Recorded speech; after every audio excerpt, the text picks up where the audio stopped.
আসসালামু আলাইকুম ওয়া রাহমাতুল্লাহ। সুপ্রিয় দর্শক মণ্ডলী, আশা করি আল্লাহ রাব্বুল আলামিনের অশেষ মেহেরবানিতে আপনারা সবাই ভালো আছেন। প্রিয় ভাই এবং বোনেরা, আজকে আপনাদের জন্য এমন একটি দোয়া নিয়ে হাজির হয়েছি, যেই ব্যক্তি দোয়াটি পাঠ করবে খালেস নিয়তে এবং এই দোয়াটির অর্থ অন্তরে অনুধাবন করবে, তার সমস্ত গুনাহ মাফ হয়ে যাবে। সুবহানাল্লাহ। কোরআনুল কারিমে ভালো এবং মন্দ কাজের আলোচনা করা হয়েছে। এতে বোঝা যায় যে ভালো এবং মন্দ নিয়ে মানুষের জীবন গঠিত। মানুষ ভুল করবে, আবার তওবার মাধ্যমে তার থেকে ক্ষমা প্রার্থনা করবে। আল্লাহু আকবার। আল্লাহ দয়াময়, তিনি মানুষের কোনো গুনাহ ক্ষমা করে দিতে ভালোবাসে। এটা মহান আল্লাহ রাব্বুল আলামিনের ঘোষণা।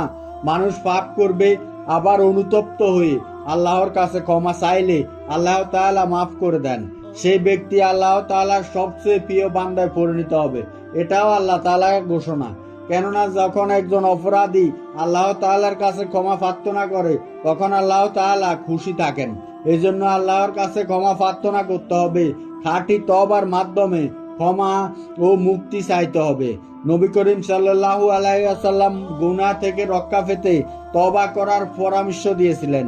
পাশাপাশি তিনি এমন দোয়া শিখিয়েছেন যা আমল করলে গুনাহ মাফ হয়ে যায়। আসুন আমরা সেই দোয়াটি সকলে শিখে নিই। দোয়াটির ব্যাপারে হযরত আবু মুসা আল আশআরী রাহমাতুল্লাহ বর্ণনা করেন, একবার রাসূলুল্লাহ সাল্লাল্লাহু আলাইহি সাল্লাম একটি গিরিপথ দিয়ে একটি সূরা হয়ে যাচ্ছিলেন। তখন এক ব্যক্তি এর উপর উঠে জোরে জোরে বলল, লা ইলাহা ইল্লাল্লাহু আল্লাহু আকবার।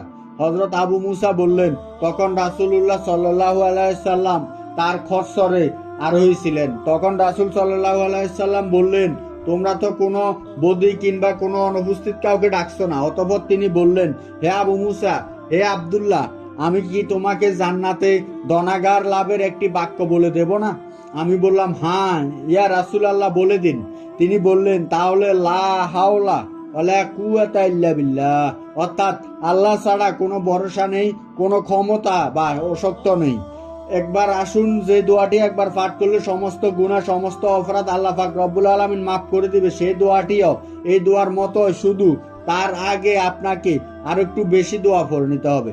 এই বিষয়ে হাদিসে এসেছে, তিরমিজি শরীফের হাদিস, মুসনাদে আহমদে রয়েছে, আব্দুল্লাহ বিন ওমর রাদিয়াল্লাহু তে বর্ণিত। তিনি বলেন, রাসূলুল্লাহ সাল্লাল্লাহু আলাইহি ওয়াসাল্লাম বলেছেন, জমিনের মধ্যে যে ব্যক্তি এই দোয়াটি পাঠ করবে তার সমস্ত গুনাহ ক্ষমা করে দেওয়া হবে, যদি ওই গুনাহের পরিমাণ হয় সমুদ্রের ফেনার মতো। দোয়াটি হলো, লা ইলাহা ইল্লাল্লাহু ওয়াল্লাহু আকবার ওয়ালা হাওলা ওয়ালা কুওয়াতা ইল্লা বিল্লাহ, যার অর্থ হয়, আল্লাহ ছাড়া ইবাদতের উপযুক্ত কোনো ইলাহ নেই, আল্লাহ মহান এবং আল্লাহ ছাড়া কোনো ভরসা নেই, কোনো ক্ষমতা বা শক্তিও নেই। সুবহানাল্লাহ।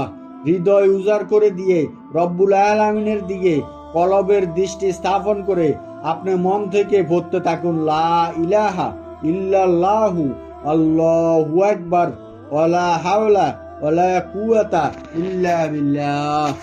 ইনশাআল্লাহ ইনশাআল্লাহ এই দোয়াটি একবার পাঠ করলে সমস্ত গুনাহ, সমস্ত অপরাধ আল্লাহ পাক রব্বুল আলামিন মাফ করে দিবেন।